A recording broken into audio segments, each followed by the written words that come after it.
Depraetere is an NGO and knowledge center for de-sealing. I will be moderating this session, and I'm very used to talking in depth about de-sealing and greening the city, but I'm not very used to do so in English, so please excuse me if I slip into some Flanglish here and there. As I already told you, the session will be recorded. There were a lot of people interested but could not join. We will send the link afterwards. We will also send all presentations, so you don't need to make screenshots or something. Good. As we are quite a big group, we cannot go into getting to know each other personally, but I would like, I will just stop sharing. I would like everybody to just put on the camera for a little moment, unless you don't want to be on the recordings, and just wave if you belong to a certain group of people. So, first group are the Rewild partners. Who is here from the Rewild the City partners? I see a lot of them. Okay, there's somebody. Then there are the transfer partners from Guimarães, Wrocław, and Helsinki. You can all wave. Then there are the colleagues from other European Urban Initiative projects in Flanders. Are they here as well? I'm not sure. Maybe they are, I don't think so. And other European cities interested in the topic of the Rewild project. Hello, everyone. And to finish, I'm not sure whether Roxandra is here or somebody else from the support team of the Urban European Initiative. Please wave. And I'll go back to my presentation.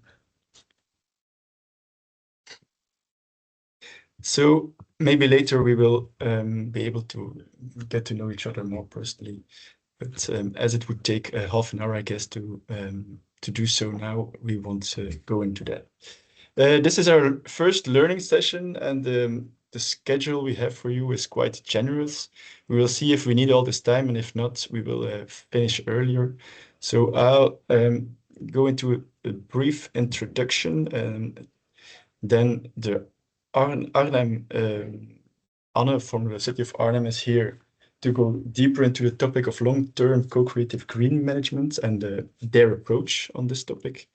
Then the Anika from EcoCity and HOGENT, one of the Rewild partners, will link what is told to what we are about to do in the Rewild the City practice. In between after Anne and Annika's talk, we will, if there's still some time, we will make some time to have some brief questions to clarify some very specific things that have been said. If we don't have time, we'll all do this in the Q&A session afterwards. And during this Q&A session, we will also have some time to share some own experiences and things to broaden up a little bit on everything that has been said. And then we will finish and have a quick flash forward into the future activities of this transferring activity within the bigger Rewild the City project. So Rewild the City, you can have a very broad look on it on our website project. So under that's you see the link here on the bottom of this page. I guess most of you already know what the goals are, but in general, it's to really get into an acceleration of the de-sealing and greening of our city and the city of Ghent, of course, both in the public and private domains, and based on a spatial strategic vision.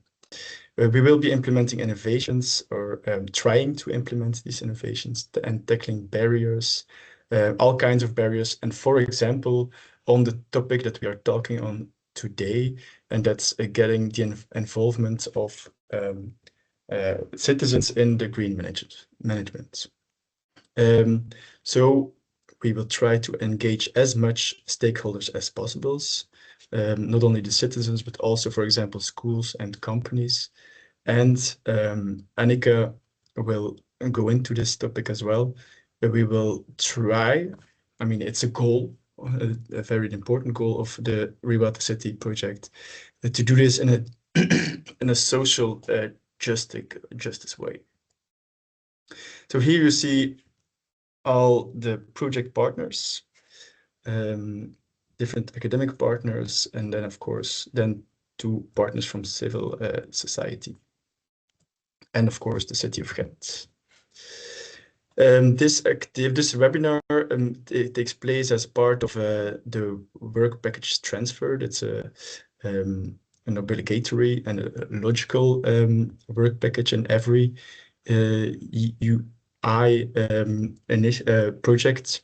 We have 3 transfer cities: the city of Guimarães, Helsinki, and Wrocław. They will come on site visits, but on the other hand, we will also have different online learning sessions, and this is the first one. We will do this on recurring challenges. We call this key topics related to the greening the city. And this will be open to a wider group of interested and experienced cities, mostly cities that we have been in contact with when we were writing the project, but also cities we stumble on during the whole project. So we plan to have 10 online sessions throughout the next 2 years. The concepts will be every time the same. So we have a testimonial of an expert city on a certain topic. Then we link it to Rewild, and in the end, we take some time to share some experiences. We will try to have a whole program, a planned program for the other 9 sessions by the end of 2025. I will come into that at the end of this session. So this session is on the topic of long-term co-creative green management. And we are very happy to have Anne Luijten here. She is from the city of Arnhem, and she works part-time as a civil servant for the municipality, and works on creating a climate adaptive and nature inclusive city. And in this role, she has a good overview of the various strategies used by the city and its residents to manage green spaces. They do so already for at least 30 years. And sometimes they do so directly from the city in communication with streets or with citizens themselves on personal level. And sometimes they do so through intermediary organizations. She also lives in the city, which is interesting, I think. And together with her husband, she also participates in the green space management in her own street. And last but not least, Anne is also part-time athlete, and last weekend she became the Dutch marathon champion for the 3rd time in a row. So shout out for that. And after Anne's talk, there will also be Anika. Anika, she works for EcoCities. That's one of the Rewild partners, and she's engaged in applied academic research into a socially just way of greening our cities and making them future-proof. So, Anne, before the floor is... somebody's microphone is on. Anne, before the floor is completely yours, I would just this.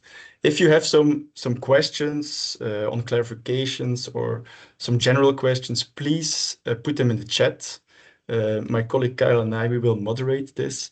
And afterwards, after Anne has been talking, after Anika has been talking, and after both of them are ready, we will moderate the questions and ask to group them a little bit for Anne or Anika to answer. And at the end, after the two talks, there also will be some time for sharing some extra experiences from your cities. Okay, I hope this is all very clear. So use the chat. Anne, you can share. Yeah, hello everyone. And take over. I'm Anne. Thanks, Anton, for this wonderful introduction. I'm going to share my presentation with you all now. So just let me know if you can see it. Can you see it? Yeah. Yes. Okay. Then I'm going to start it from the beginning.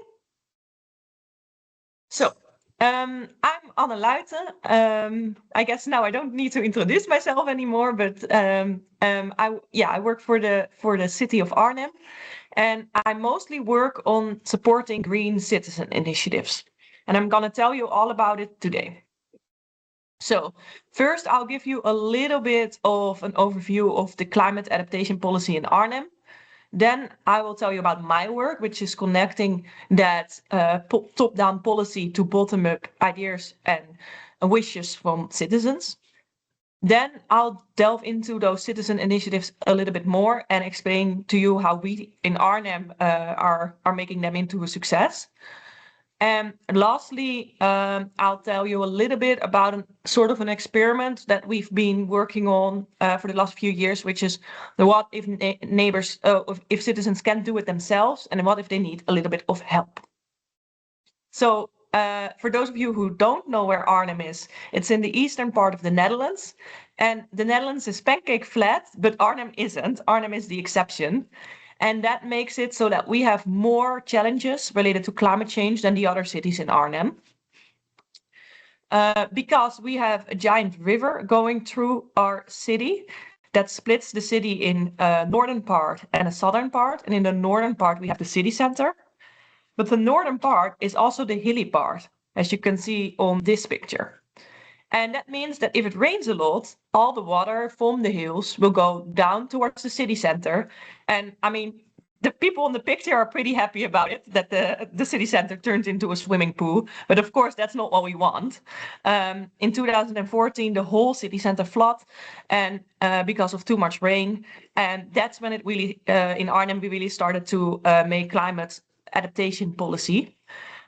Of course, soon after, we also realized that there were increased droughts and increased heat stress, and we made a policy document that's called Green, Smart, and Together. And some of the the ambitions in this document are the following. We want to have 10% less pavement and concrete in our city in 2030 compared to 2020. We want to create a cool network. That means that even on hot days, our citizens can go from A to B, for instance, to their supermarket or the school or other important places on routes that have enough shadow. And along that cool network, we need to have enough spots where they can rest or have leisurely activities. And then a third important goal is to achieve the 330-300 rule. I don't know if you all know it, but in short, it's three big. We want people of Arnhem to see 3 big trees from their house. We want 30% leaf cover in all the streets in Arnhem, and we want a green spot where you can spend time outside of your house in the shadow, 300 meters away from every house. And we've been working really hard on that. On the picture, on the left picture, you see our elderman, Katelijne Bouwkamp, who was very happy in 2023 when we won the Dutch taal removing championships, is how I would probably translate it into English. And of course, that leads to really big projects. So in the top, on the left, that was the ugliest street of Arnhem. And on the right, you see how we have transformed it. And in the city center, on the bottom left, you see a street that has way too much pavement. And later this year, we're hoping to turn it into the picture on the right. But that's not what I'm working on. I'm working on these types of projects, much smaller projects. Sometimes it's the size of like one tree, and then citizens want us to remove the tiles around the tree, and then they want to take care of it. Or sometimes it may be a street, but a small street, but it doesn't get bigger than that. But I would argue that all these very small initiatives that take place right where the citizens are, where they live, that those are just as important as the big projects that you just saw. And it's very enjoyable work as well. So my role is basically to connect top-down policy to bottom-up citizen wishes, their dreams, their hopes for their own streets. And that leads to all kinds of interesting projects. So just to give you an example of what that looks like, I told you about the 330-300 rule. Well, in the city center, the people in this white apartment complex, they came to me and they said, well, Anne, we don't have any trees. So I said, well, we can try to do something about that. But then in this case, we could only place trees if they were willing to sacrifice some of their parking spots. And in this case, usually that's a bridge too far for citizens, but in this case, they were willing to. So now they have 2 trees instead of 0. It's still not 3, but it's a big step forwards, I think. So those are the type of projects I work on. And how do we do that? We, since 2021, 2022, have started to make neighborhood green agendas. So in Arnhem, we have 24 neighborhoods. And we go past each neighborhood one by one, and we talk to the citizens in a way that is helpful and good for those citizens, because in every neighborhood in Arnhem has slightly different DNA, and you need to approach the citizens a slightly different way. Sometimes they really don't like the local government, and they're very wary of having contact with us, or sometimes it's very easy.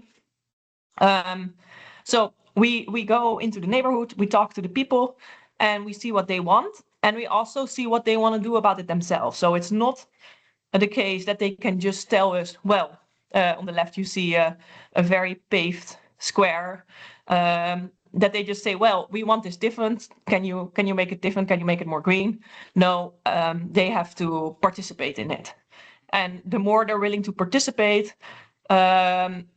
usually the higher the likelihood that we can actually make it happen. So if neighbors say, well, once the green is there, we are going to adopt it, we're going to take care of it, then it's very likely that we say, okay, we're going to help you make this project happen. Because the citizens of Arnhem, and I think I would argue the citizens of every town, they know where it's hold. They know where there's pavement that no one ever uses that can be removed. So it's very useful to use this knowledge and facilitate their ideas. And so we've been making these neighborhood green agendas for about 4 years now, almost.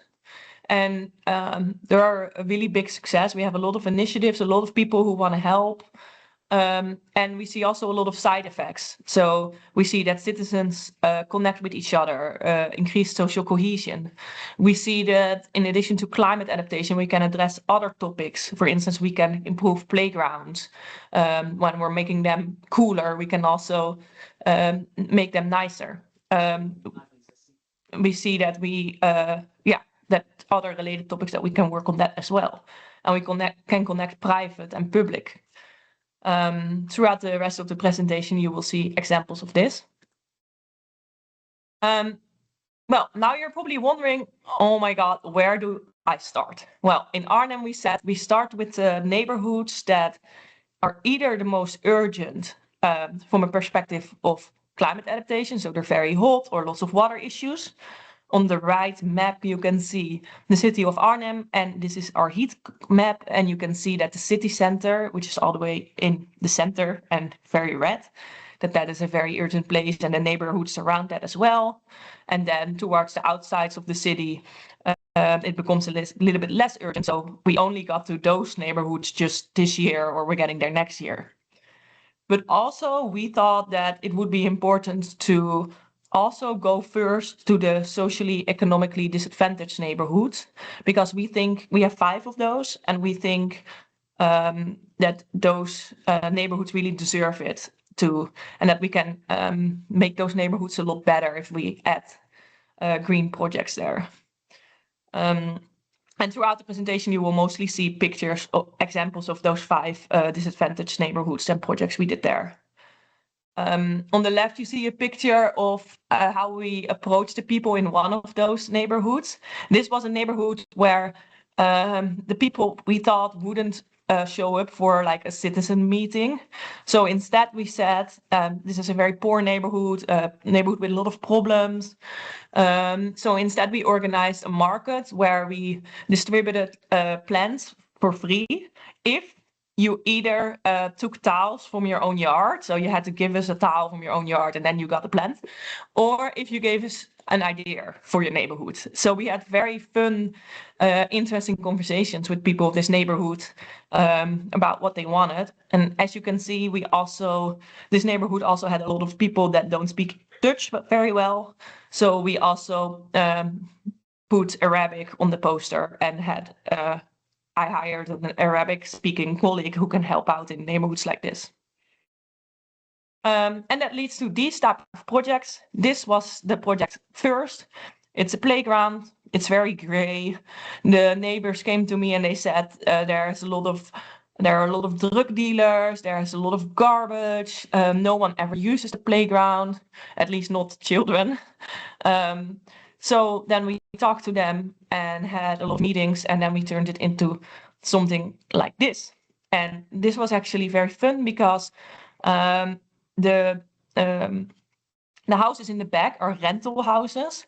And as you can see on this slide, they had a big roof that was flat, and that a lot of water fell on this roof, and that went straight to the sewage.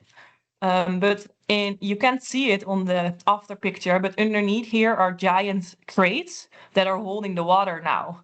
So this is a very, very cool spot, and we never have to go here anymore to give the new plants water because the water is underneath the square. So this was a very cool project for multiple reasons. And one of them was that we were able to connect public and private with each other. And another one is that we didn't only improve the greenery, but we also improved the playground. That was a wish from the citizens. And a big part of the success of the neighborhood green agendas, I think, is that the alderman gave me money that I can spend on these projects, but I don't have to spend them on green. So if the neighbors want a new playground, then luckily I don't have to say, oh, I can only pay for the tree. I can also pay for the new playground. So that's very nice. I have a lot of autonomy in spending the money. So that's my work. But now, of course, you want to know about the citizen initiatives, and especially the ones where the citizens take an active role. So I'm going to talk about that a little bit now. On this map, you can see all the places in Arnhem, it's probably not even all of them, where citizens of Arnhem have adopted a public space. We are a big proponent of that. And if citizens come to us and they say they want to do that, then we give them a few guidelines, but in the basis, we almost always say yes. And this can go from a very small initiative, like just the area around the tree, to quite a big initiative, like a big edible garden. Here you actually see an edible garden. There are basically 2 forms, I would say, of adoption green. One is when citizens, when there is an area that's already green, but they want to make it more green or different green, higher quality green. That you can see here. This was a very fun project. The neighbors came to me and they said, well, we want to start an edible garden. And then we helped them to create a small garden. But then a year later, they came back to me and they said, well, we're with so many people now, and some of us want to make it into a vegetable garden, and some of us just want to make it so that it's nice for the bees and the butterflies, and even other ones wanted to make it into a flower garden. And they kind of were arguing with each other and they couldn't figure it out. And then I was like, well, I know how big that field is. I think there is enough space to do it all. So then they were very excited, and we helped them with this vegetable garden in addition to the butterfly garden they already had. And it's really fun. The neighbors, we were a little bit worried because this is one of those disadvantaged neighborhoods, and we were a little bit worried that people would destroy it. But so far, so good. I think we're a year farther now, and they keep being super excited. And we even have had to move those fences already once because they wanted to make it even bigger. And then they wanted to have a little bench where they could have picnics. So we gave them a bench. And on this picture, you can see it very well, but there is a sign that says when they are working on the garden and everyone in the neighborhood can join. So initiatives like this are really valuable, I think, from many perspectives. And I would say that as a municipality or my team, when an initiative like this starts in a socially disadvantaged neighborhood, we will support it more and than if it would happen in a very rich neighborhood. So in a rich neighborhood, we would say, good luck with it. You can do it. The floor is yours. You can have the space, and you can organize it yourself. And in a neighborhood like this, we more actively help the citizens.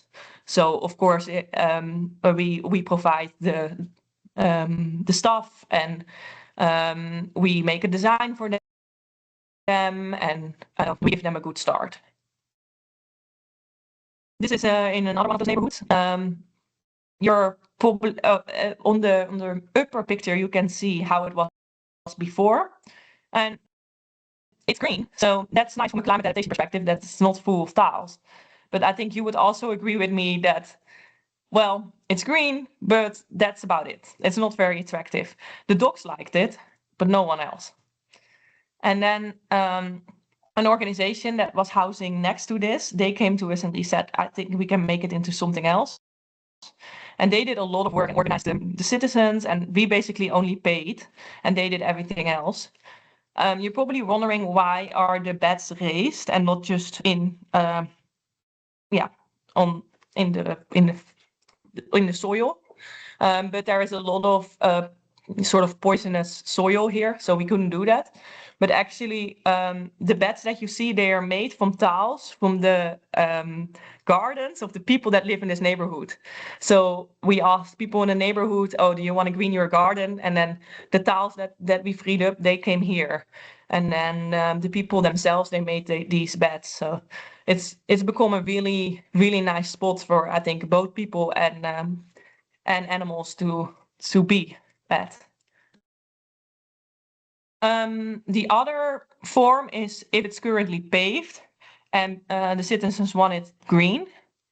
And then we, with all these examples, we will tell the citizens, well, of course, we can do it. We can turn it green, and then we can maintain it. But if we do that, that's all good. But then it's going to be quite simple green, because we don't have the money to spend a lot of time to maintain this. So if you do it, we can create very high quality green, lots of different species, different variety, and then it's up to the citizens to choose what they want. Of course, we have certain rules in place. In a second, I will show you our little adoption contract. We try to make it as easy as possible, because certainly in some neighborhoods, people find it quite scary to sign a contract. And so we try to keep it very basic, but we do need that contract. And for a bigger initiative like the one on this picture, 3 households need to sign it. And yeah, that works quite well. And then we alter it in the system so that the people that take care of our green, the contractors, that they don't go here anymore, or maybe they only go there to give water. And we also put a green tile down, so that's sort of an extra check for the contractor. If he's in that location and he sees the green tile, he knows not to go there. So what you see here is the same street that you see here. What we did is, once we made a plan, we had a big plant party. So that was very fun. So of course it wasn't really productive. Like it wasn't any cheaper than if our contractor would just have put in the new plans, but it was very fun. So we invited everyone in the neighborhood. We had a party, coffee, tea. Everyone helped us with the plans. And I think that was a very good start. And we also invited people from other neighborhoods that had started with their initiatives, but were in a much earlier stage to this initiative. So that was also cool. And they could see what it would become if they persisted. And here you see how it was before and how it was after. Another simple thing that we do is on the middle picture, you can see the main person, the person that had the idea and that was willing to talk to our neighbors and come up with a plan, and is also the person who asks everyone to come help her maintain it every week. And we went over, once we had a plan for her, once we turned her plan into an actual design, and just, you know, with chalk, we just showed everyone in the street what it would be like, so that there would be no weird, that there would not be no expectations that wouldn't turn into a reality, or maybe they would find the areas too big or too small. So that's a very fun, nice way to make it real and show them what it's gonna be like. Okay. Now you maybe still think, why would you do this? First of all, I think if people want to do this, if they want to take care of a part of the public space, why not? Give them the opportunity. Second, it often leads to higher biodiversity. As I told you, we cannot maintain so many different species in such small areas, and citizens can. Sometimes it also leads to higher climate adaptation, especially when you remove tiles. And what we've also noticed is a lot of fun side effects. For instance, there was an area where we had a lot of complaints from citizens about graffiti and all kinds of trash. And then once there was an initiative that we supported and the people started taking care of certain green spaces, we saw that those complaints went down. So it looks like the people involved in the project will treat their own living area nicer, but also the people not involved. And the way we help that is that at the bigger initiatives, we'll have, you can see it really well in the picture, but we'll have a sign that says, oh, this is a neighborhood project. Neighborhoods are taking care of this area. Please be careful with it. And so that really seems to help. And actually, in the introduction, it was already mentioned, I live in Arnhem. And when I moved here, there was an initiative right in front of my house. And so I've seen how it works as a citizen, not just as a policymaker. And it's very fun. And in my area, in my street, it works very well. So actually, when I moved in here, this was a very nice way to connect to all my new neighbors, because I just had to show up on Saturday morning at 10 a.m. and help them maintaining the square. And then we had coffee after, and then I knew all my neighbors. So especially my husband, he joins almost every Saturday. There's one person who sends out a message in the group chat. Hey, tomorrow Saturday at 10, we're gonna maintain the square again. And then a bunch of people show up, not always the same people, sometimes it's different people. And but usually it's a group like you see on this picture. And then we take care of the green together. And before this initiative, it was just a grass field. So you can imagine how when it's all flowering, it's so pretty, and a lot of people bike past it, and everyone is always really happy to see this square. So it adds a lot of value to the neighborhood, and the social cohesion also has increased. And I asked them about how their contact was with the municipality, and they really appreciated it. One of the things they really liked is every once a year or so, you see it on the right bottom picture, the municipality sends over the contractors to help them with like some bigger maintenance issues, or to give them more knowledge about how to take care of the plants, and little things like that they really appreciate.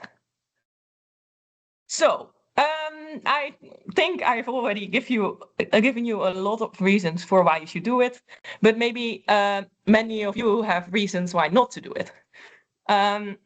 And I guess the worst case scenario, if you support these citizen initiatives, is that they stop. That a neighbor moves and another neighbor moves, and then there's no initiative anymore, and you spend money on it, and now it's gone. So of course in Arnhem we can't always avoid that. So occasionally once, I couldn't tell you how many projects, but I don't have data on that, but sometimes an initiative doesn't work out anymore. And then we have to turn it back to its original state, or at least to a simpler form of green, because we cannot maintain it in that way. And of course that costs money to take out the plants and put in other plants. But I think I would argue that most of the initiatives do succeed, and they are extremely successful and add a lot of value. And also, often when you've removed tiles, at least it's greener. So maybe it's no longer being upheld by citizens, but at least it's no longer a hot spot or hot gray spot. So you still have those climate adaptation gains. And there are also many ways to avoid the risk. So you can start small. I explained to you already earlier the example of the vegetable garden, where they came back and back and back to ask if we could increase it. So once we saw it was a success, we just made it bigger. The adoption contract I already talked about. And there are also little things to help them out, to show your appreciation. For instance, sending that contractor there for the bigger initiatives to help them out once a year. Or in Arnhem, I know my colleagues, they give the bigger initiatives a chocolate letter or another gift on the end of the year. And that's really highly appreciated, because then they know that we as a municipality really appreciate what they're all doing. And we have initiatives that have been lasting for 30 years or longer already. So of course that's really cool. And in some neighborhoods, we also, actually more and more neighborhoods, I would say maybe half of the neighborhoods now have their own green group. So they have a group of citizens, one of the groups you can see here, that start organizing stuff themselves, and then we don't even have to be involved anymore. So they'll have little actions or plant markets or evenings where they share knowledge, or they'll organize things where they go past lots of different gardens in the neighborhood, and then you can look into each other's garden and learn from each other. And the only thing we're doing is twice a year now, we get them together so that they can learn from each other. So that's also really fun. I'm getting close to my fourth point of the presentation. But before that, some practical tips. We have a very simple website with the rules. We don't have a lot of rules, but this website just contains a little bit of information about the different things you can do and how you can apply for it, and then some rules. And those are, like, for instance, they say the municipality still takes care of the trees. We never let citizens take care of the trees. You cannot place fake grass here, or you can place a trampoline here, you can put tiles back in, you can do things like that. You cannot use poison when you're taking care of the green, just little things like that. And it's really simple, but use a simple URL that you can easily give out to citizens, and not like a super long one, because that's not going to work. And we also have some inspiration on there, so not only the rules, but also inspiration from other projects. And then back in the day, I would say 2 years ago, we had a very official contract that they had to sign, but we noticed that just in certain neighborhoods that didn't work, and as soon as you showed the contract, people would back off. But now we have a nice house style that you can see here, and we try to do everything in this more colorful house style. And hopefully in this way, it's much less scary. So we give out this flyer when people want to adopt a certain green space, then they can read through the rules and then they have to sign. That leads me to my final, I have like 2-3 slides left, my final topic. And that is, what if citizens cannot do it themselves and they need a bit of help? We are experimenting with neighborhood green teams, but we haven't figured this part out yet. In one of our neighborhoods a few years ago, in 2019, I believe, there was a local sort of a neighborhood business who started taking care of the green together. So you have to imagine that this is sort of an intermediate between the government and the citizens. So for instance, in streets, lots of people have adopted a certain tree, but then the neighborhood green team comes past twice a year or so, and they organize something so that everyone comes out at the same time and takes care of the trees at the area underneath the trees at the same time. Or you can imagine that in this neighborhood we had to replace the sewage, and then we paid the neighborhood's green team to together with the people that lived there to put in the new trees and the new greenery, and then to also maintain it together with the citizens. So we normally a regular contractor would do that, but in this case the neighborhood green team got to do it. The only problem that we're facing, and it's kind of a big problem, is of course they have to get paid. And a contractor that's working all over the Netherlands, has big machines, only comes there twice a year or so, or to quickly take care of all the green in a very simple way. Of course, that's much cheaper and more efficient than if they do it. But if they do it, we have all the side benefits, the social cohesion, less lonely people in the neighborhood. People know more about green in general. It's done in a much more circular way. So that's kind of the version you want, but how do you pay for it? Because I only have money, or my department only has money for what it costs to maintain the green. And of course, we can give that to the neighborhood green team instead of to the regular contractor. But that's not enough for them to do their work. So it has a lot of benefits, but we haven't quite figured it out. And we are actually seeing that other neighborhoods, especially the socially disadvantaged neighborhoods, 3 of the 5 now also want something like that. And there we are trying to support. They have companies where they have people that have a distance to the labor market, and they want to work in a green field in the future, and they then take care of the green in the area. But also here we have the same problem that we need different departments of the municipality to also get enthusiastic about it, and to make sure that things like this can happen in these neighborhoods, where this was a square and the restaurants next to it, they put their terraces here. But I don't know about you, I wouldn't want to go sit here in the summer to have my dinner from the restaurant, but I would want to sit here. And so this is an area that's now maintained by the neighborhood green team in this neighborhood.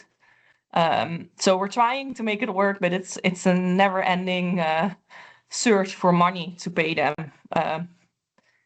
But hopefully we figure out how we can do this, how we can finance this better in the future, because it's very promising. I've talked a lot. I hope it was interesting. I'm gonna end my presentation now. And maybe, if you have any clarifying questions for me, I'm happy to answer them. Thanks a lot, Anne.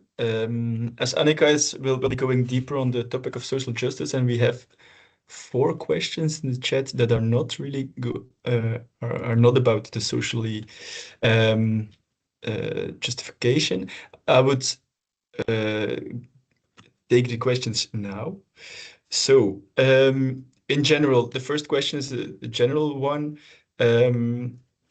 What kind of help do you offer to the adopters? Money-wise, do you give consultancy plans, or do you adopt on what kind of help the adopters need? We kind of can facilitate in all those areas. Often, of course, we pay for to get it transformed to what they want. But we also, I gave the example of that we sent the contractor to them to tell them how the plans work. That's a way to give them knowledge. So it kind of depends what they need. We try to help out with, but we're not. I think it's important not to be too easy in offering help. It's very important to us that the neighbors do what, or the people in of the initiative, they do what they can, and that's why I gave the example that we make a difference between neighborhoods where we think people have a lot of capacity to organize themselves, and neighborhoods where maybe people need a little bit more helpfulness. So we do make a distinction, and I don't think it's good to take over the initiative, because you want them to feel a sense of you want them to feel that they own the project. Okay, and how do you manage expectations then? Because we have also two questions about more possible interference with city infrastructure. Yeah, that's a very good question. One of the few rules in the adoption contract is that if we as a municipality or another company ever needs to get into the ground because we need to replace the internet cable or something, that is, we have the right to do that. And they need to know that sometimes we have to do that. And it's very important to always make sure that the people know that they can never place trees, because trees, if they accidentally place it on top of a sewage or something, and we have to replace the sewage, then maybe by that time the tree is 20 years old, and it's going to be a huge problem for us to get to the sewage. So planting trees are never allowed, and sometimes we have to get into the soil, and then we will replace it afterwards. But they need to know that we have that right. Yeah. So in the design, you really make the people give the people the residents the freedom to design, but with some restrictions. Do I see as well? Yeah, so we don't say, for instance, you can only use biological plants, or you can only use plants from here.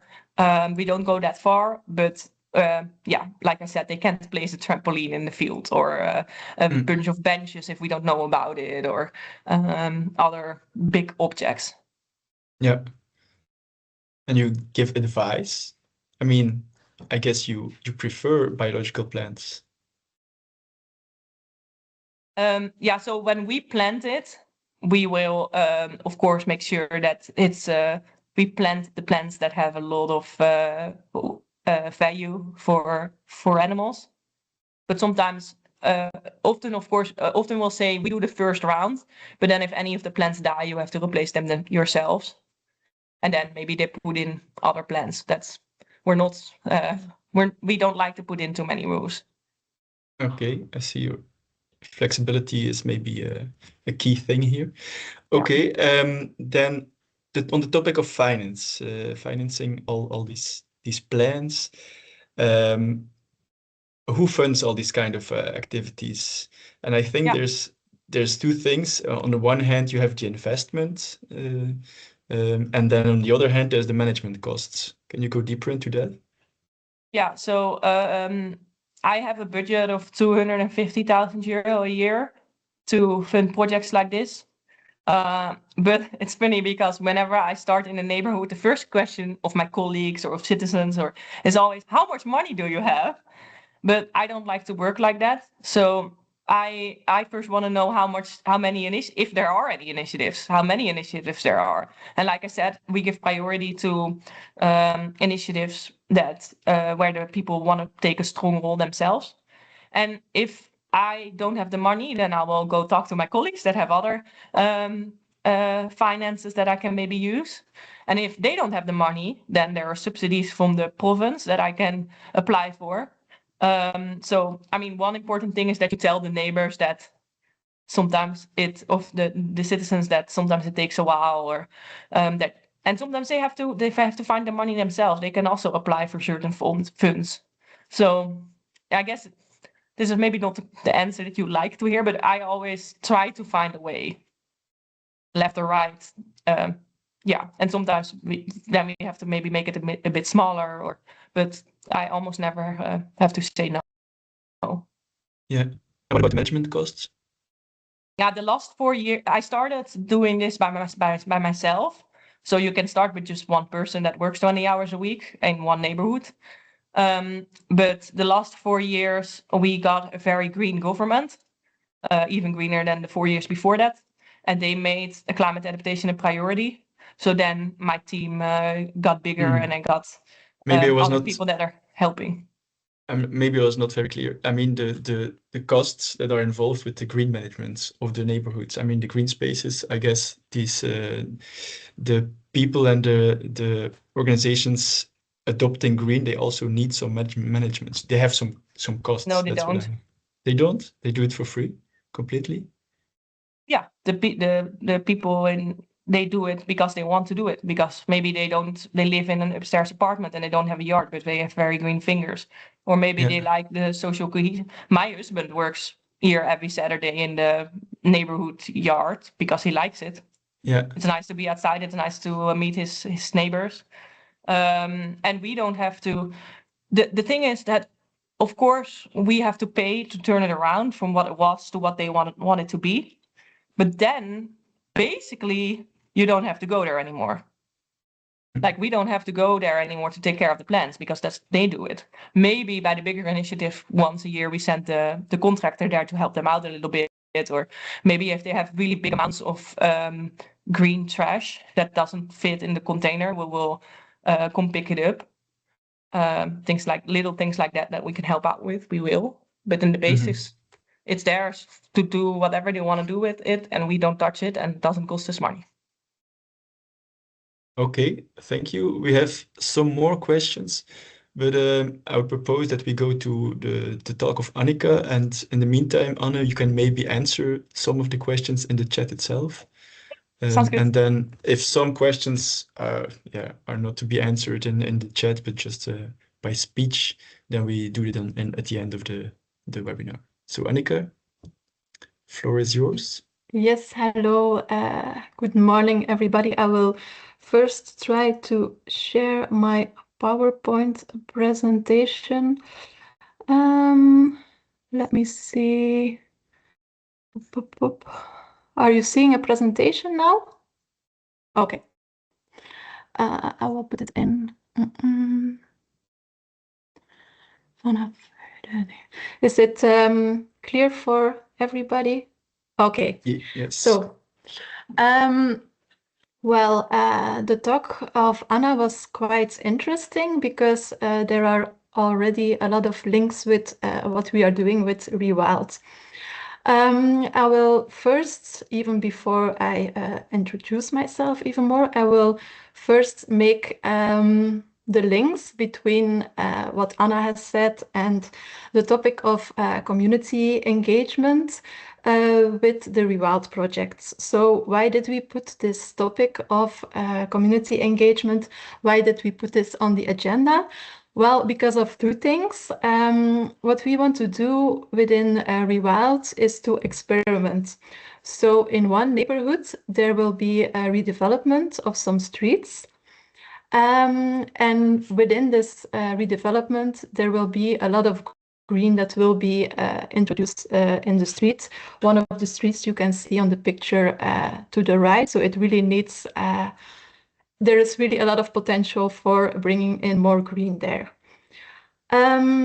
The city's greening service has a lot of experience with working together with citizens who want to engage themselves for greening the city, but they have been doing this on an individual basis and also rather ad hoc basis.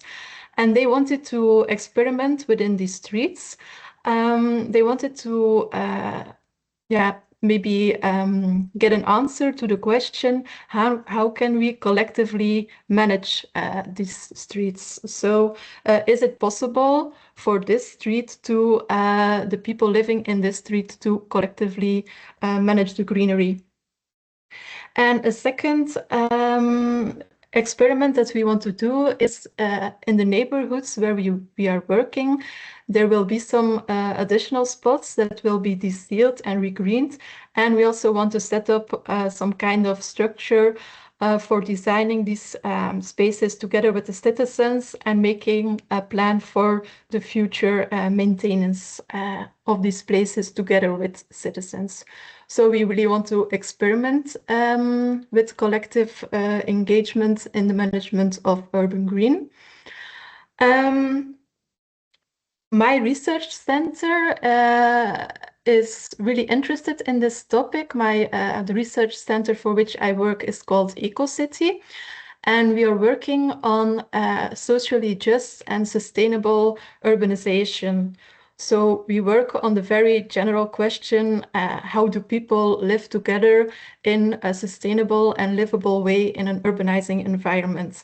And also, how can this be supported by professionals, by citizens, by city administration, and so on? We are also very interested in governance, people working together and doing things together to make the city more livable. We will be doing action research in the pilot neighborhoods, but the first Rewild year we were working on more general topics like social justice, community development, and experiential knowledge. Experiential knowledge, what do we mean while saying this? Well, we heard a lot in the first meetings of the Rewild partners. People were talking about this community engagement and they were saying, oh, but this is a very good project, or no, this person has a very different opinion. Oh, but you have to go and see there. And so there was a lot of information, experiences hanging in the air. And as a research center, we set out to capture that information. And we really wanted to capture the information from a citizen perspective. But since we were not active in the neighborhoods yet, we started by interviewing some social professionals. We interviewed social professionals who are active in neighborhoods, some community workers. Some of them explicitly used greening the neighborhood as a way to connect people. But we also talked to some experts with regards to greenery and co-creation. Through these professionals and through our work in the neighborhoods, we could also speak to citizens and to really ask them what motivates you to be engaged in the urban space, what could be of use, sometimes also why did you stop, why did you get demotivated, which advices would you give? And their engagement ranged from maintaining small gardens in their streets, like the small garden you see on the right. It's a small garden in support of the people of Palestine. So people were just taking care of small gardens in their street, but some of them were really engaged in designing and advocating for a neighborhood park. But of course, we as a research center, we really want to put forward the voices of the citizens that are less heard within the research, and the voices of citizens that are also less heard within formal participation processes. Of course, neighborhood management is also carried out by citizens who are less visible and audible in the city. I always use the picture of my colleague Maya. She looks very happy working together with someone from the city service collecting garbage, but actually they had a very early morning that day because they were collecting garbage in the streets, and it's connected to a citizen engagement project, not related to greenery, but related to garbage. For the people of Ghent, they will know it. It's called the Propere Pierkes. And that's a project that's been going on for a long time, and it works really good. A lot of volunteers, they collect the garbage, and then this man comes to collect it with his big truck. So we also took in his experience about this system and what can you as a city ask of your citizens, and what as a city is the task that you keep on doing. So taking into account the experiences of citizens who are less visible and audible, our previous research shows that you can take those into account when you are yourself present in a neighborhood. when you connect yourself to the social infrastructure of the neighborhood. I will talk a little bit more about the concept of social infrastructure, and by conducting participatory observations. So, for example, I also went to work in a mental health institution where they were making where they were rebuilding their herb garden together with some of the patients and also some of the neighbors. And by working together with people, you can actually get to know what it means for them to be engaged with greening the city. Then we had all these kind of teams. It was not possible to make an analysis of everything, so we sat together with the Rewild partners, the administration that's responsible for participation in the neighborhoods, also the Ghent Environmental Front, which is a civil society organization, the greening service of the city, and they selected the teams they found quite interesting. So in this presentation, I will only focus on 3 themes. The first one is how to motivate for greening initiatives. The second, how to align with existing needs in the neighborhood. And the third is how to make the projects more tangible, concrete, and action-oriented. How to motivate the neighbors? Well, one of the first questions we asked to the citizens was, what motivates you?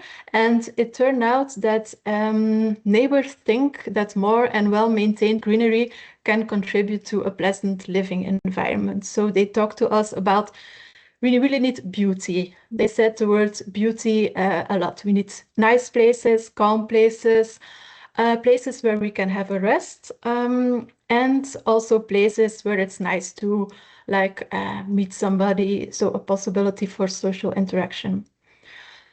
They also said that instead of complaining or talking about things that are not working out in the neighborhood, being active with managing green in the neighborhood gives them more of a sense of purpose. They can do something and they can contribute. And by doing this, they hope that other residents feel more proud and feel more at home in the neighborhood. I have a quote from one of the residents who said, the neighborhood where I live is a typical example of a transit neighborhood. That means that people move in and out of the neighborhood. Also, the people he knew are not longer living there. And he thinks that is quite odd because he sees a lot of opportunities to make it more of a home for different people.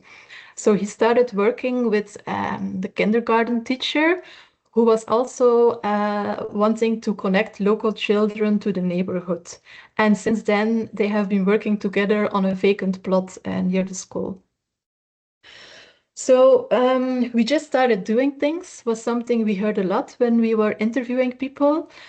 And in the city of Ghent, there is something called Ghent Week NZ. It's now called Ghent Samen NZ. And that's a very small financial lever that doesn't require too much of administration. So we saw that a lot of people were using this small budget for which you do not have to go through a lot of bureaucratic administration. It's quite easy applying for this.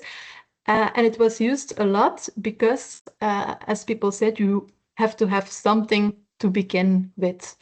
For example, someone, together with 2 other neighbors, he used this budget for buying flower pots. And then he went to give the flower pots to everyone in his street, and it worked really good because even people that don't speak the language, you can make it really visible what the plan is. And then the second year they did the same thing. And then the third year, everybody already had a flower pot. So they started doing big work. So they started to de-seal. They started to themselves remove the tiles and make small urban gardens. And he was really proud because he said we would never have been able to do this the first year because we started with something very small and something not so invasive like a flower pot. And then after some years, they really de-sealed and made small gardens. Citizens also told us we are looking for coziness. Like I said, this word beauty, they really want to feel proud of their neighborhood, and they want to find cozy places. One neighbor actually used this as a strategy. He organizes, with the neighborhood committee, he organizes an annual New Year's drink. And then his plan is to do the New Year's drink on this very ugly, very sealed, very concrete place in order to say, well, we are now on this place, but I hope people will see that this place is very ugly, so that maybe people will be motivated to do something with it. Within our research, it was interesting to see that the professionals we talked to had the same motivation. So why did greening the neighborhood become a theme for social workers, for example? It was also because they wanted to bring people together to connect them to the neighborhood. And by this, they hoped it would be helpful in the development of ownership, which can then lead to the prevention of litter and nuisance and so on. While we were reflecting with the practitioners about what works, they say you really have to have a mentality of doing. They contrasted this mentality of doing with a bureaucratic culture of neighborhood meetings. They said sometimes we have to have this kind of neighborhood meetings about future plans that will maybe, or sometimes they will not, materialize in the neighborhood. And if you have neighborhoods in which a lot of people are from another background, or you have transit neighborhoods, you really have to do something also in the here and now, so people can see the impact of what you're doing as a city.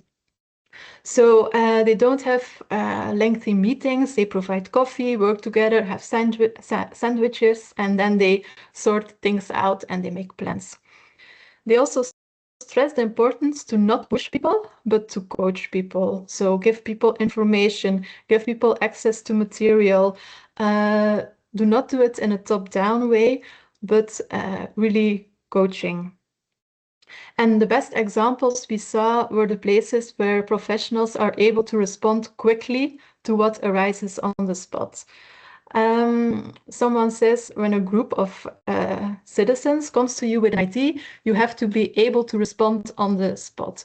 We have a neighborhood in Ghent where all the streets have the names of flowers. And you had the Jasmine Street, and some neighbors of the Jasmine Street were saying, oh, we should motivate everyone from our street to have small gardens with jasmine. So the social worker contacted someone from the greening service.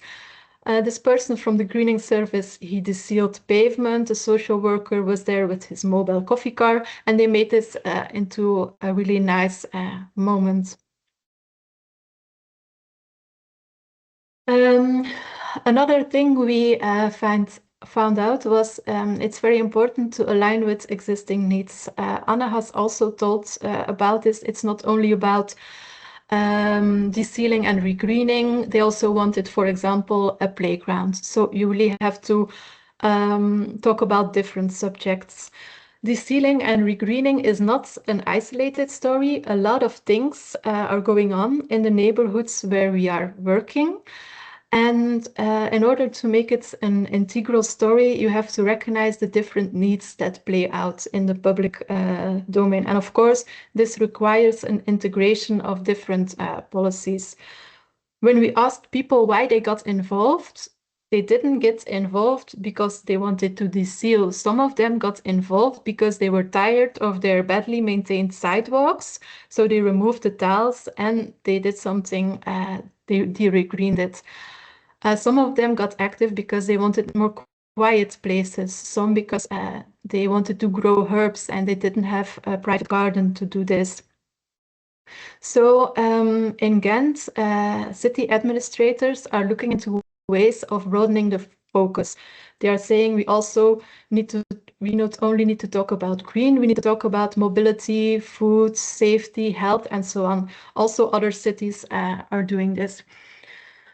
This seems very logical, but it raises quite a concern, because what are the needs of the neighborhood and who gets to decide? And what about conflicting needs? Because citizens, they don't always have the same needs. Somebody wants a quiet place, another one wants a place for children to play, someone wants biodiversity, and another one is like, let's keep it practical. So it's not always possible to reconcile all these needs. And it's also a question of power. Who has the power to put his or her idea on the agenda? But our research into participation, also with different topics, has really shown that what the neighborhood needs is not a sum of individual opinions, but it's a collective endeavor. And we have been seeing that, and this is not only with regards to greenery, but with a lot of topics in urban planning, a lot of participation we are having is very individualized. People file in a complaint, or people go to a neighborhood meeting and they have a very strong idea about their own agenda, and they only stress what they want. And social workers also say, well, having a neighborhood meeting, which is participation, but that is not democratic in and of itself. We need to shift the focus from what do I want to what does the neighborhood want. So a form of place-based thinking. This theme of place-based thinking, we are going to explore that a little bit further, because we really find out that making this participation more collective is going to be very crucial for sustainability of a lot of initiatives. What we already know is that there are some intermediaries. I think the job that Anne is doing is a very good example of an intermediary who is necessary to be able to have a view of what are the different needs of this neighborhood. So I put here community workers, but it can also be other professionals, professionals from the greening service also, because they know the neighborhoods, they have a network, they can pick up on the needs of various target groups, and maybe also on the needs of people that are less represented within the city agendas. So this place-based thinking really requires us to stop thinking in terms of ownership, but in terms of stewardship. And what do I mean? We don't own the public space on an individual basis, but we, as a collective, are responsible for taking care of public space. And another important implication for this is that you invest in social infrastructure and in intermediaries. And I'm just going to talk a little bit more about social infrastructure and the job of the intermediaries. What do we mean when we say social infrastructure? Well, those are, for example, neighborhood committees, a community building, sometimes a health organization that is embedded in the neighborhood, but also a mosque, civil society, associations. So the diversity of places where people can meet and where they can build social capital. I have a quote from a policy report from the Netherlands, which I found very interesting on this topic, because they say that social infrastructure is crucial for climate resilient cities. Because of the social infrastructure, it encourages people to look out for each other, increase their mutual trust, and it provides a perspective for action. The picture on the right is a community center which I visited in Ghent. It's a place where there are a lot of activities for the neighborhoods. People can go there to fix their bike. There are neighborhood meetings. I think there's a shop where people just can bring their stuff and then get something for free. You can always have a coffee over there. So I went to have a coffee with someone working there. And I was talking about the Rewild project, and he said, oh, but then you have to talk with these neighbors because they came to me with an idea, and I would be interested to know if it had worked out, this idea. So I went to talk with those neighbors, and it turned out that the community center was really crucial. Hadn't it been for this community center, they wouldn't have met each other. They wouldn't have explained their idea. One of the workers there also brought them into contact with someone from the greening service. So this place was really crucial in making the ideas of the citizens possible. Another thing that's crucial is the bridging intermediaries, and I think the story we heard from Anna is an example of this, people who link the needs of the neighborhood to the policies and the politics of the city. We have very big lists of what those people do. It's organizational, administrative, bureaucratic. I was asking one of the neighbors if it wasn't for this intermediary, would you have been able to do your project? And she was, oh, yes, I'm very independent. And then she was like, okay, but I'm not very good with the computer stuff. So because of this person from the city helping me, then they got a little more money, and the legislation is fixed. So it turned out that she would have been in big trouble if she hadn't had this contact through this intermediary in order to, be sure that her initiative fits into the legislation of the city. So that turned out to be very crucial. These intermediaries, they can also connect small projects with bigger projects, maybe bring them together to share experiences, and they can make it more just, sustainable, and democratic. The last thing that Anna was saying about these neighborhood greening teams, that fits right into it. If you have these intermediaries, then those questions also pop up. What will we do in the neighborhoods that need a little bit of more of help? We asked one of the intermediaries, what would happen if you were no longer present? And he said, well, I give it 2 weeks and then there would be a conflict between different visions. He was just present for, I think, one Saturday every 2 weeks, helping neighbors with some of the management. But it already turned out that there was one neighbor who wanted a tree because of the shades, then there was another who wanted plants because of his bees, and they really appreciated the intermediary because he is an expert on greening cities. So they really needed him. And he also works together with a social worker who reaches out to migrant communities, which makes it also more democratic. When you work with intermediaries, the big plus is also that in this way, citizens can remain citizens. Because we should not impose too many conditions and rules on the citizens. We have to let their commitment be what it should be. And if you have intermediaries, they can pick up these bigger tasks in order for citizens to just be able to remain citizens and not be a tool for the city policy.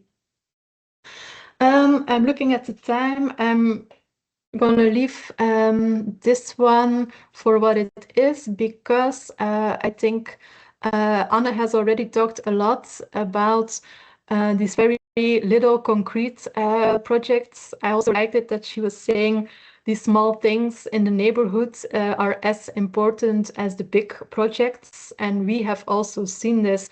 These small projects can be an inspiration for citizens. If you see things happening in the neighborhood, then it gives you an inspiration to be active yourself. And this is really what co-creating is about. I'm going to close the presentation by saying what's next within our research, but also for the Rewild projects. Now we've been talking a lot with the citizens, and we also we recently did a bike tour with people from the green management team of the city of Ghent. It was really, really nice to have this kind of dialogue between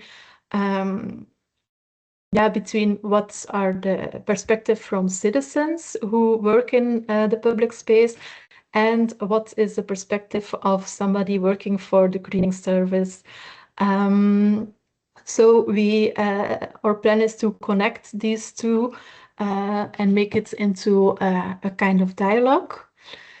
For the Rewild project, in the street that was on my first slide, the very gray street that will be redeveloped, there has been an information moment in which citizens were able to reimagine their future street and also reimagine their possible role in maintaining the urban green that will be introduced in the streets.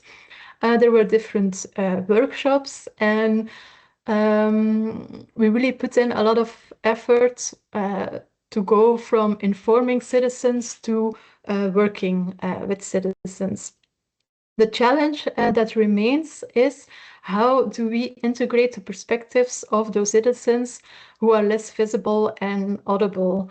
Next week, we have this plan of going door to door to talk with people, just asking general questions like, oh, what do you know what is going on in this street? It's going to be redeveloped. There's going to be also green. What do you think about this? Would you like to help out? In which way? So really have a door-to-door discussion, because we also know that the threshold for going to this more formal meetings can be quite high.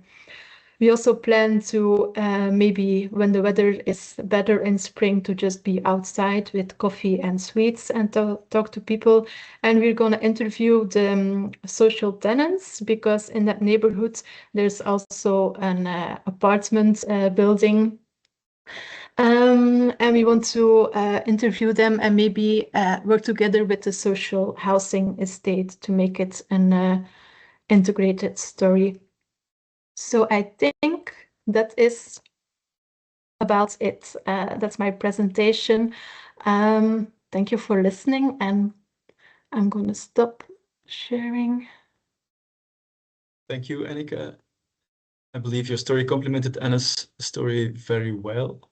We have no further questions or questions that are not yet answered by Anne. Maybe except of one general one. One was not one general but difficult one that Anne that in Arnhem is not really a problem, but I think maybe your idea is interesting on this. So Emilio asked, how do you deal with climate deniers, or when some organized group or political parties attempt to interfere with these plans? So of course it's not very easy to answer this in general, but what would you say from your experience and perspective? If you meet them, for example, in your door-to-door meetings. Yeah, that's a really good question, because my experience is that those big meanings on wow, it's a hoax and it's not true, and so they are very explicit on social media, but when you go to talk to people door to door, they will of course say, I'm not interested, and then we leave them be. But we also see that if you make it really, really concrete, like climate change for a lot of people, it's a very big story and it's sometimes difficult to understand. And will it mean that it's going to be hotter? Oh no, it's going to be more rain. It's very difficult to grab. But we, for example, met someone who was like at first very skeptical about this initiative. And then he asked us, and then we saw that his floor was built a little bit higher, so he had to upgrade. And we so I was saying to my colleague, we have to make sure that we don't fall. And then he was like, oh yeah, but there were a lot of rain and floods, and so that's the kind of I haven't had the climate deniers yet, but we more kind of have these kind of conversations where it can get together from different perspectives. Okay, thank you. As there are no further questions, maybe one question for me to Anne. Do you have some reflections on the story of Anika? What are your first thoughts on what we are planning to do in the Rewild project? Yeah, I really like it. You're taking a very really I like that you're actually going to the neighbors themselves, because yeah, I also know that some citizens do not like to go to neighborhood meetings, and that's difficult because you want to give everyone a chance to participate and to reach out. But yeah, it was also fun to see certain things that we are doing that you're basically saying that that's a good way to do them. So that was nice to see certain parts of our strategy that you agree or you also see that's working. Yeah, so it was fun to hear about it. Okay, nice to hear. Is there somebody else who wants to have one sharing or share their own experiences in this group? If not, we can finish this webinar. Okay, I see Carolina. Hello. I just want to say that we are very inspired by what we saw in these pilot projects in Arnhem and in Ghent, and in Guimarães we want to do something similar with what we saw here. Work closely with the communities in a neighbor that we already visited. It's a neighbor with many immigrants, and we also believe that improving these public spaces will help people feel more connected, and also the neighborhood has great potential. And I think we learn important lessons here to work closely with the community since the beginning, help the work with the help of social professionals that we heard previously also, and we joined Adelaide in the team,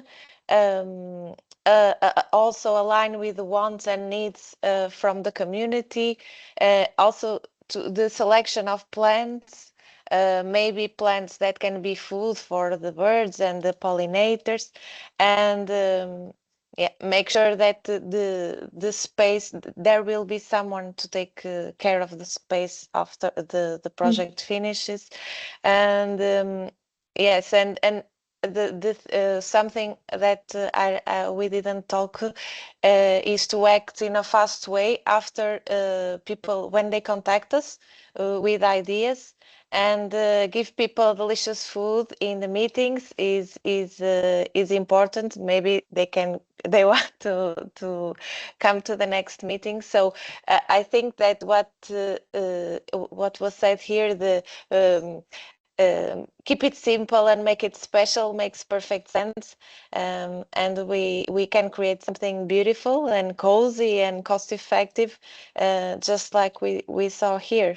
So thank you very much for the lessons learned and the sharing. Thank you, Carolina. Looking forward to seeing you next month again. We do have one more question, Anne, in the chat, where Tessa asks, whether you had to remove asphalt already instead of tiles. I know Holland is a very is the country of tiles, but do you have some projects where you had to remove asphalt as well, and how did you do so? Yeah, that's one of the things that we don't let we don't let citizens do themselves. So then we will arrange the contractor. Okay, very clear. Nele? Hi, I'm also from the Rewild program of the City of Ghent, and I had a question for Anne about neighborhood green teams. Just to get a bit more into detail, are those employees of the cities or your people that you pay for just the 2 times that they go to the neighborhood? And do they only do it? Is it only paid people, or do they also take citizens with them on their tour?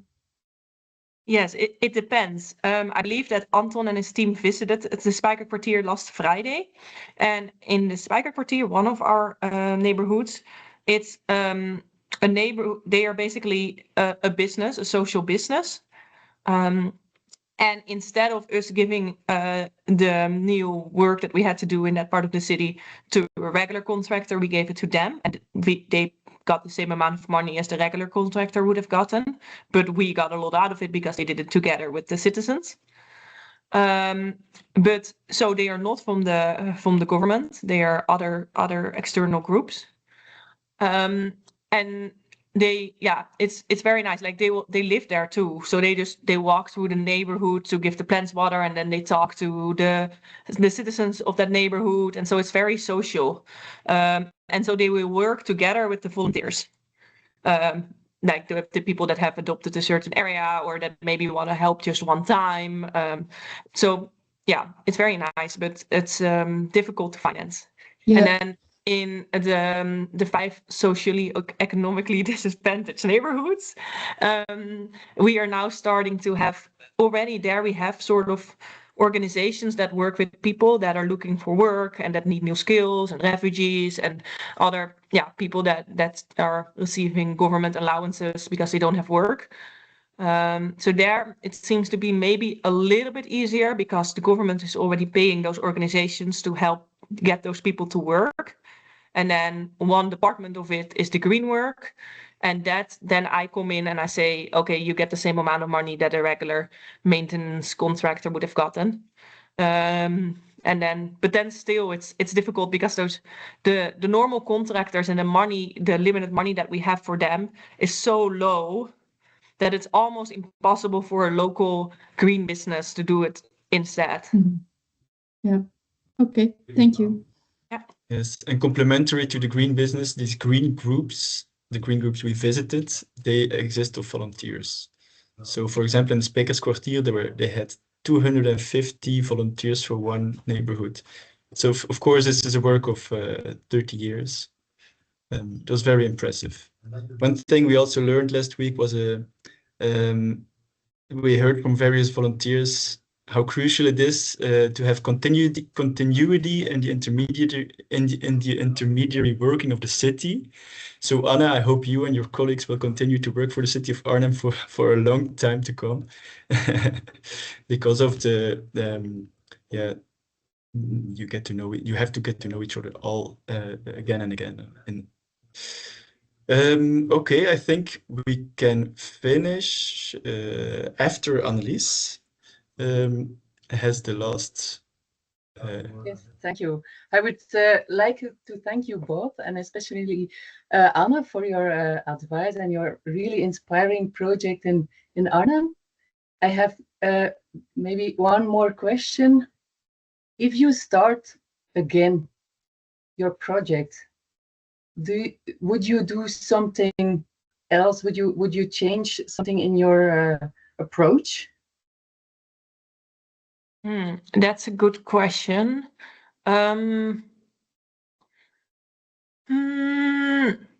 I think 2 things I would probably change. One, I would be even more careful promising things to citizens, because if if you get really enthusiastic about the project yourself and you think you can make it happen within 3 months or whatever, and then something happens behind the scenes, like it's an archaeological site, or there's a bunch of stuff under the ground that you didn't know about, or maybe your colleagues are gonna do a big project there in 2 years, and then you're not gonna invest in changing it now if in 2 years the whole street is gonna change.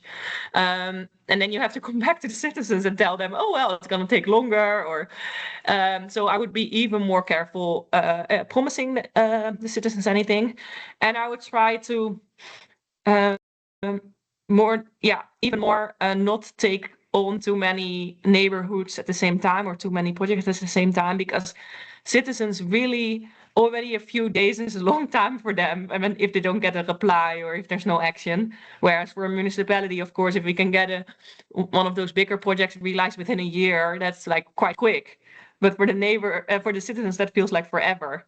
So you have to make sure you can apply quickly and you can make something happen quickly.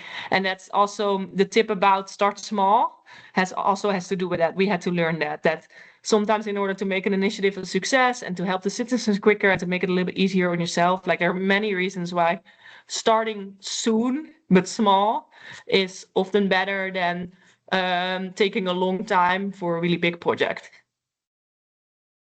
And also sometimes that's a way, if there's no money for the big project, you could always start, like the neighbors can do a lot of stuff themselves.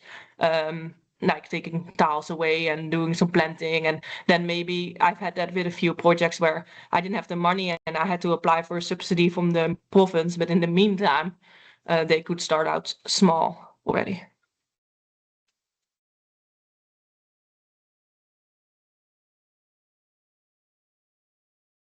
Okay, thank you. Then now we can really finish. So this was the first online session of 10 online sessions to come. Anna, you're very welcome to join the next ones. We will put you on the list of the contacts. Anyway, I think we can share contacts. Is it okay, Anna, if we share your contact? If there's more questions from the cities attending or the ones who are not attending. Now, we will mail these presentations. We will mail the recordings as well. And in this mail, you will also find a Google Forms. And we invite you to there fill this in and then to give us your thoughts on what the major key topics could be to get into this series of online sessions throughout the next 2 years. Of course, regarding rewilding the city. And at the same time, we will ask you if for these topics or some topics that we already put there, if you are or you yourself are a model city who could tell us more about your or theirs approach that we can contact them for these webinars. The idea is to draw the program up in collaboration with our transfer partners. So of course, maybe not all the key topics that are that we get, we will get it also into the program, and this program will, so we take the freedom to make the program together with our transfer partners, and this program should be ready at the end of 2025, and then you will get further invites. So thank you very much. On behalf of the whole Rewild the City team, and see you later on. Bye-bye. Thank you. Bye. Bye. Thank you.